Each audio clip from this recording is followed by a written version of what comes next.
Hi and welcome to my channel, or welcome back to my channel. If you're new, welcome, and if you're already a subscriber, welcome back. Anyway, obviously this is the rising sign videos and we're up to the rising sign of Virgo. Now before I go any further, I will just briefly, or try to briefly speak about the couple of what I call headlines for this coming month of April. And even though both of them technically are not until the 20th, 21st, around that time, 19, 20, 21st, depending on where you are, the energies will be felt well before then anyway. And what I'm talking about is Mercury retrograde and the eclipses. And I say the eclipses even though only one of them is going to be in April and the other one's going to be in early May. But if you're not familiar with my channel and these readings, if you're new, what happens is that with the actual eclipse, it's not just the specific time frame. And it's the same with retrogrades as well. It's not just the time frame itself where through, I don't know, social media or whatever, you might hear, oh, Mercury's in retrograde, or oh, there's an eclipse.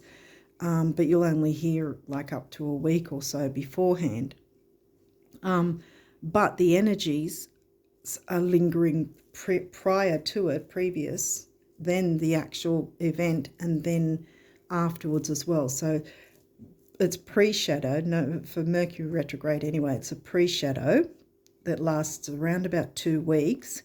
Then there's the actual retrograde phase, and then once everyone's saying, oh yay, retrograde's over, well, it's not really, because then you've got another couple of weeks of the post-shadow, and that's where you'll still feel the energies. So either side, you'll still feel the energies. And for an eclipse, because it's such a huge, powerful event, it can be at least 3 months either side of the actual event itself, which as I said, technically means for both eclipses, of the new moon eclipse on the 20th over here in Australia anyway, the new moon eclipse on the 20th, and then the following 2 weeks after that in May, early May, the full moon eclipse. We're feeling both of those now, like as I speak, even before the 1st of April. So so there's that. And then with Mercury retrograde, it's around about 2 weeks. I think I already said that bit before. So then because Mercury retrograde happens the very next day after the actual new moon on the 20th. So Mercury retrograde's on the 21st, technically, like it's that's when it's definitely in its retrograde phase. So if you pull that back around 2 weeks, you're looking at around the 5th to the 7th is when we'll start feeling the effects of Mercury retrograde as well.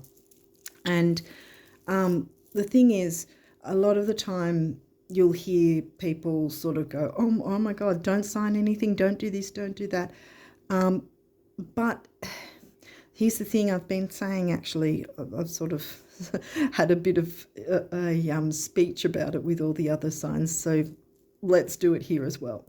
So the thing is, the more we sit in fear of something, the more it's going to hold us back from moving forward anyway. And Mercury retrograde and the eclipses, the energies are there for us to improve our lives, to move forward, because that's really what the universe wants for us. That doesn't want to punish us.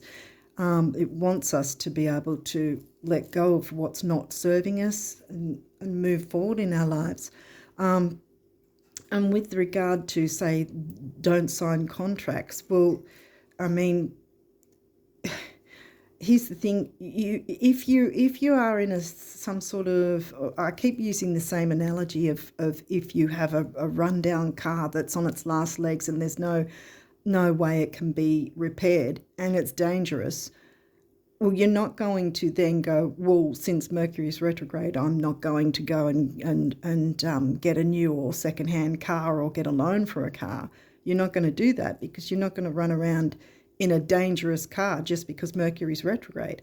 So you would have to improve matters for yourself, improve safety for yourself and others, improve the quality of your life and perhaps others as well. And that is what Mercury retrograde wants you to do. And the same with the eclipses. Say you have some sort of bad habit or some sort of addiction or some sort of situation that's holding you back, or in some way it's inhibiting it's inhibiting your growth, technically speaking. If there's something or someone that's holding you back, or some situation that if you're honest with yourself, this isn't really good for me, I shouldn't keep going with this, then that's why the eclipses come through, because they're trying to get you to realize this and go, okay, I can let go of this, or I can tweak things around and maneuver things around so it's better for all parties, sort of thing, where you're able to then move forward rather than being held back. And if you hold on to these things, if you refuse to make the changes, that's when it's difficult. And the eclipses will go, well, if you're not going to do anything about it, I will. And the carpet gets pulled on from under you. And you, believe me, I've been through a couple of times where I didn't let go of certain things. I didn't make the changes that the eclipses were trying to show us, albeit it was when I didn't understand the energies of eclipses and how you can work with them. And so I had what I guess you could call a tower moment as well. Same thing, eclipse moment, tower moment, where you just feel like the earth's opening up underneath you and about to swallow you whole. It's a terrible experience. But if you already know that these energies are around and what you need to look to, perhaps there isn't anything you need to change, but maybe you can pass on the information to someone else and they can be helped with not having to go through a terrible experience because you already know ahead of time. So it's sort of forewarned is forearmed. I kind of want to say that, but I don't, in a sense, because it's when you have the knowledge and okay, this is how to work with these energies, it will actually empower you to know, hey, the eclipses and Mercury retrograde are actually supporting you. It's the same as I did the car analogy, but it's the same as if you wanted to move house or get a new flat somewhere because there's just too many terrible things going on with where you're living. There might be issues somehow, plumbing issues that just don't seem to get fixed, or the roof's caving in, or the landlord won't fix things, or something like that. Anything that's holding you back, that's a difficult situation that deep down you can't bring that into the future with you because it's going to keep holding you back, kind of thing. Well, that's where the eclipses and Mercury retrograde are going to go. Here, we can support you. We can, they will be by you. The energies will be by your side when you're looking for different places that you might want to rent or buy, or even shopping around for a new or secondhand car even. That's the energies are going to support you with that, so you don't have to fear signing any new contracts. Now, as long as you're, I will say with contracts as well, make sure you cross the T's, dot the I's, and before signing anything, obviously, read it and read it and read it as many times as you feel you're okay with it, like 100 times if you have to, and even get someone to help you go through it if there's things you don't understand. A lot of contracts are very confusing for anyone. And there's also, in most cases, there's I don't know if it's called a caveat. Anyway, in most cases with most contracts, there's a cooling off period that might be a week, 2 weeks, or even up to a month. where if you've decided, okay, hang on, I don't want to go ahead with this after all, then you've got that chance to still get out of it. Yeah, so hopefully, but the whole point is that by looking into all this, Mercury retrograde and the eclipses are going to support you. The energies are there to support you. They're not there to be feared or to feel that you have to hide in a cave until all the difficult energies pass. Yeah, I think I've got on my high horse long enough.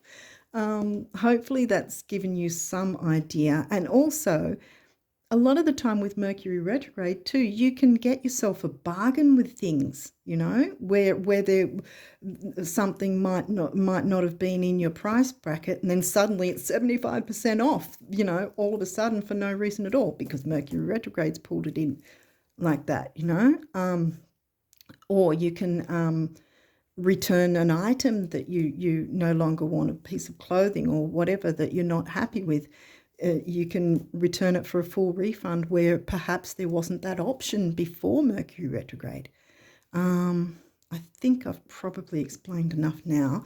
So now that's been half an hour probably. Let's get going with your astrology for the month of April, Virgo risers. Now, if you knew, the first four decks that I use are astrology decks, and we'll be looking at different things that might be in your chart that you can have a look at and find a way to be able to find a way to work with the energies in April to navigate through April. And the other three are regular oracle decks. I've got them all itemized in the description box as well, so we'll get going, and hopefully I won't be as long. I know this was a long spiel, but I kind of felt like with both of the retrograde and the eclipses, I felt I really needed to clarify these bits of information for you or someone you can pass on that information. And I think I'm a broken record now. So let's go. Hygeia. That's an asteroid, and as the name suggests, it can be about health and hygiene, but not necessarily physical body health. It can be that as well, but it can be spiritual, emotional, mental health, anything.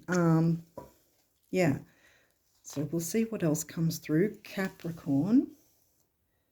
Okay, where's Capricorn for you? It's 5th house, I think. Yeah.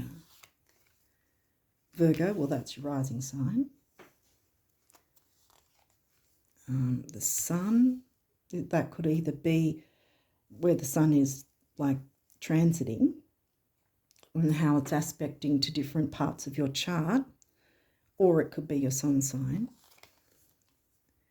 10th house, that's Capricorn themes, but it's not in Capricorn for you. 10th house is Gemini, I think. Yeah. Venus, love and luxury and self-worth. Venus will be going retrograde, but not in April, and I think not in May either. It's not too long away, but it's not here yet. Taurus, second house. I thought second house came through. What I think second house came through. But Taurus is second house themes, but it's not in second house for you. It's in 9th, which is Sagittarius themes. So we've got money and self-worth. That's why. Money and self-worth in the Sagittarius, higher learning, travel, broadening your horizons, expansion. Okay, we'll keep going. Cancer, well, that's 4th house themes. This energy is emotional, sensitive, caring, and loving. It may concern family, a mother, or a child. Okay.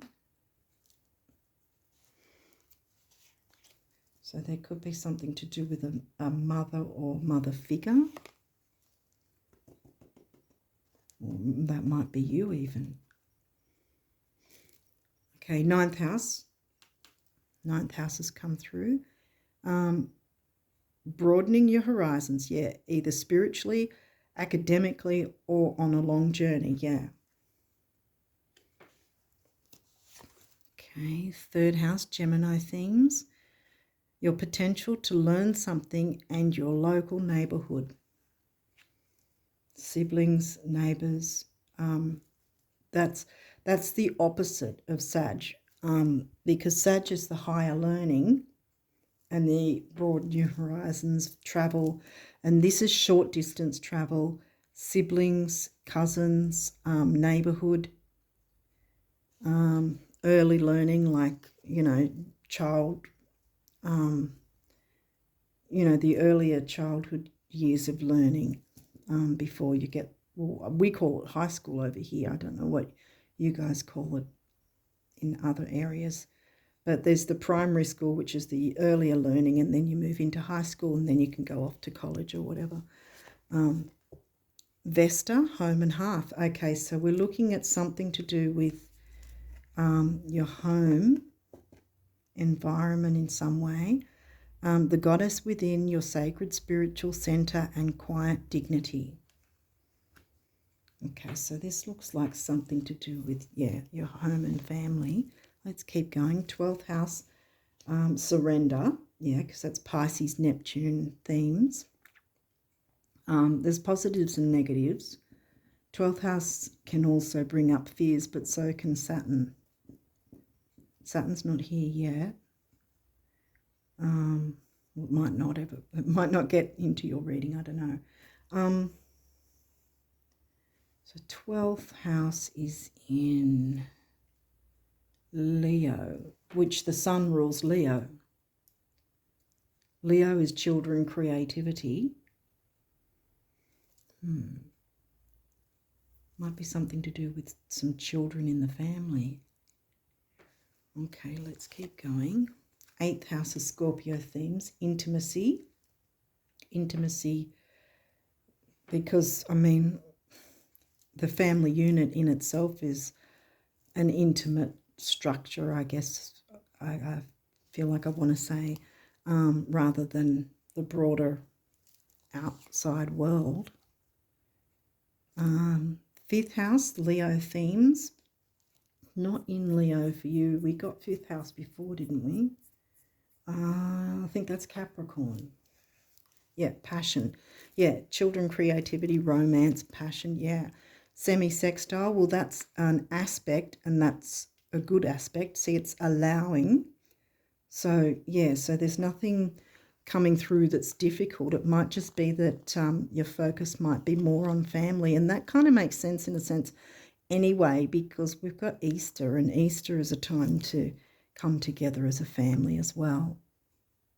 I mean, if you celebrate Easter, otherwise it's just simply maybe that for the month of April, to try and make sure you strengthen your connections with the family. Capricorn, we've got Capricorn coming on, and the boss, because Capricorn is all about career and ambition.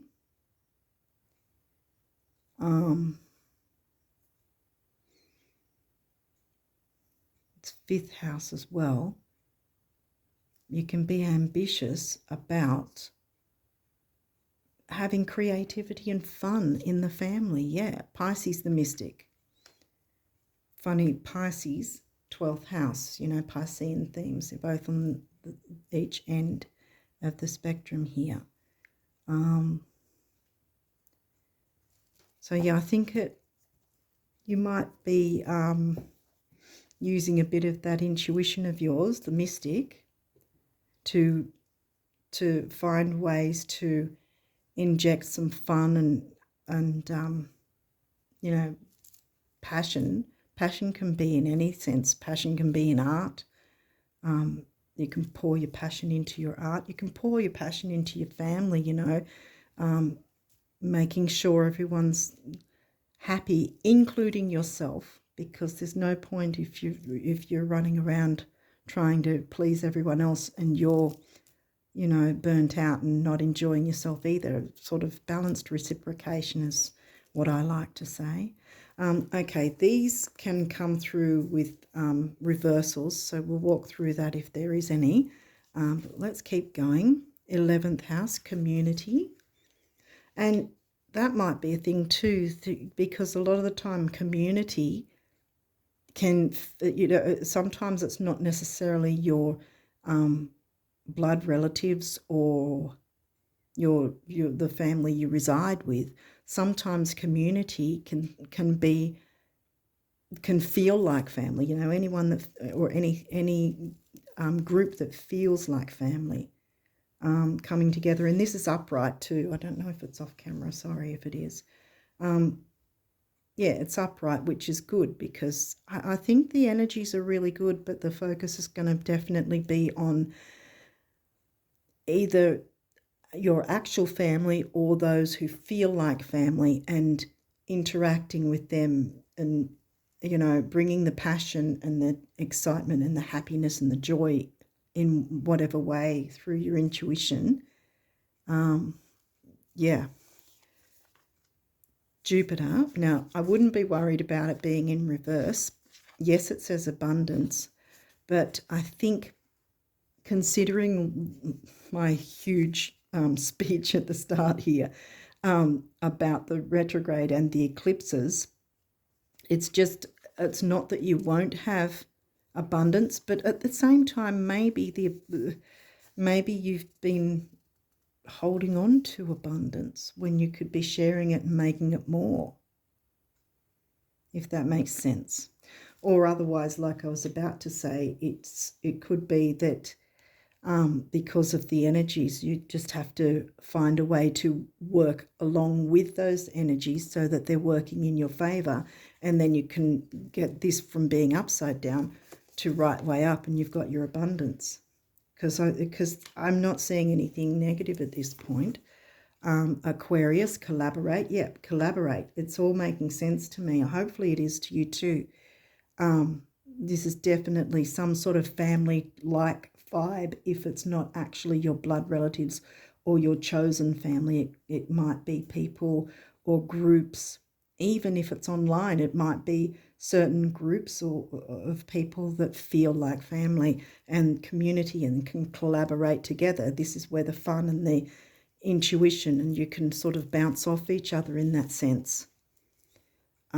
Mercury will boom. It says messages, but this, I think, is literally about the fact that Mercury is going to be retrograde from around about the 5th or 7th onwards.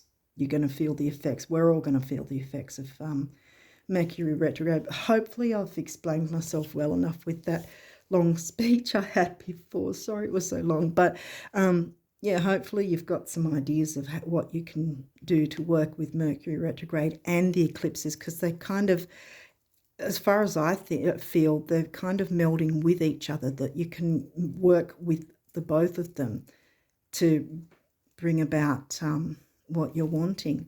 North node, and it's upright. See, you can move towards your north node. There's literally, you don't have any squares, you don't have any oppositions, you don't have anything negative here. This is fantastic. It's really, I'm getting beautiful energy from this. Yeah, I think your focus is going to be one way or the other on some kind of family feeling, family vibe, family unit of some sort. And yeah, so whether that's a group from online, a group in the physical world, or your actual family, or your own children and that sort of thing. Yeah, I think you're going to have a beautiful month because, yeah, I think it's going to be all about that. It's just pretty much screaming it at me. Hopefully you guys are seeing what I'm seeing in that sense. But yeah, so let's see what the numerology wants to tell you guys for Virgo risers. What do the Virgo risers need to know about April? What's the numerology for the Virgo risers for April?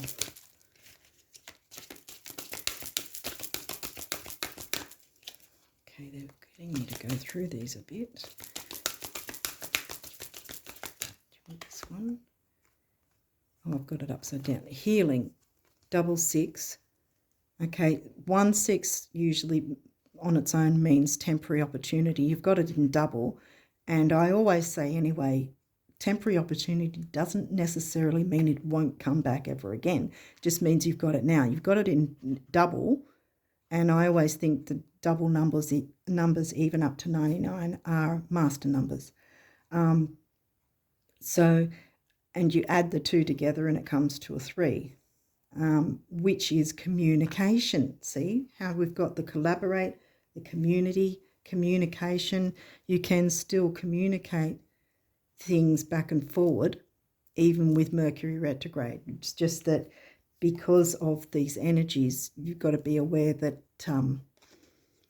that either someone might confuse matters without meaning to, or you might without meaning to. So try to be try as best you can to communicate clearly, and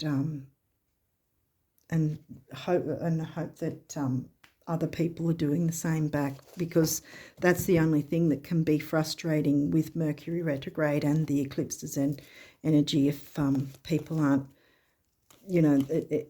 sometimes they can be less clearer than they would normally be. But again, I don't see any negative vibes from this, and straight night right near the middle is the semi-sextile allowing. So I think it's good energy. I don't think you're going to have any difficulties this month in that sense. As long as you go, okay, Mercury retrograde, there may sometimes be some wires crossed with communication, so to speak. So check all your text messages, make sure that something's not misspelt or whatever and then misinterpreted. It can be like that, or some sort of word might be missing or something, or I often get hit with that dictionary predictor. It's so annoying because it keeps changing my words. Yeah. So it can be something as simple as that, just to keep track of those sort of things, to make sure that you're doing the best you can to communicate clearly, and that you're able to understand what others are saying as well, so that if someone's a bit unclear of something, that you can get clarification after all. By asking them maybe a second time round, is there something else to that, or did you mean this by that, or, hopefully I'm making sense. Is there any other numerology for the Virgo risers? This one? Oh, I've got them upside down, have I? I think I have. New beginnings, and that's the base chakra and the self-worth, because Taurus and Venus rules Taurus and Libra, so there's the self-worth. And the healing, there's the chance for healing, which is fantastic. Is there any other cards before we move on to the others? Virgo risers. Is there any other numerology they need? Okay, this one keeps sticking out. What? I keep having them upside down, sorry. They're not supposed to be in reverse, by the way, so don't start worrying. Music. Yeah, music. See, maybe that's something too, that you can bring in some music and lighten up the mood. Or another thing that came to my mind just as this came through was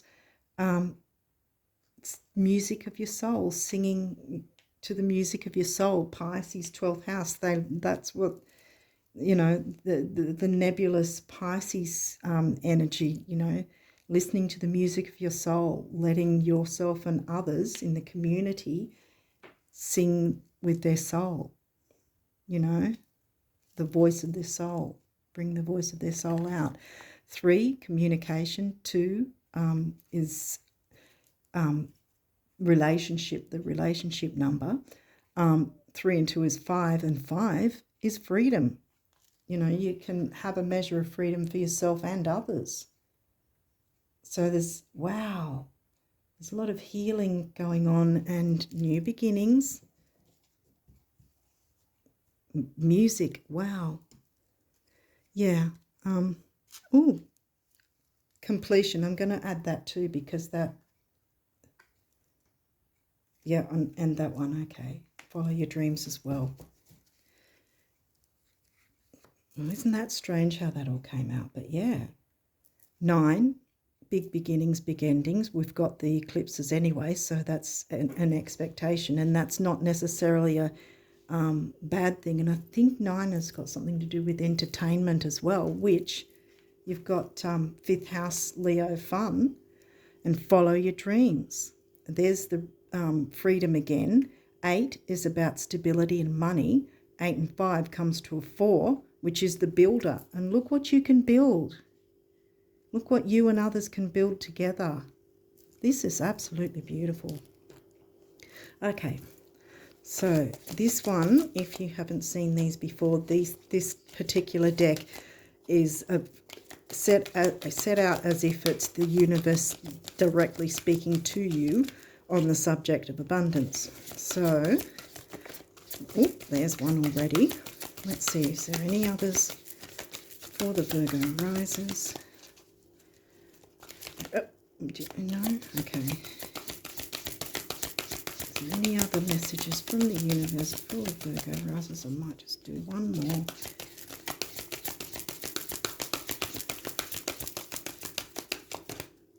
Did you want to come through? Yeah, okay.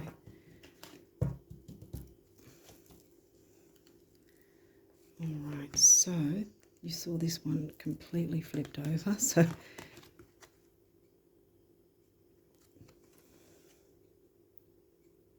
okay, this says, something wonderful is happening for you right now from me, the universe.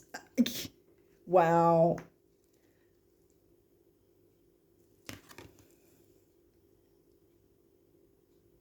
I don't know if you can see it. I can't see a thing through my phone, so I have to read it off the phone. Hopefully you can see it though.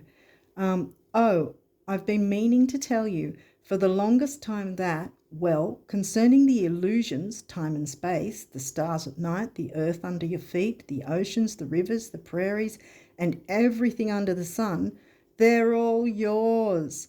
Guess I thought you'd have noticed by now. And yes, they are, the universe. Wow. Oh, you guys are going to have a beautiful month. Oh, my goodness. Oh, because I can feel the energy. It's really fantastic. Yeah, I'm really stoked for you guys, actually. This is fantastic for you guys, I think. And it's all about the coming together of a family or whoever feels like family. And that's going to be healing for you and everyone. What do the guardian angels want you to know? Is there any other messages from the guardian angels for the Virgo risers? No? Okay. What have we got here? We've got a couple of them. Okay, star. Believe in yourself, yes. You are a wonder of creation. Wash away all fear and discover you are a shining star.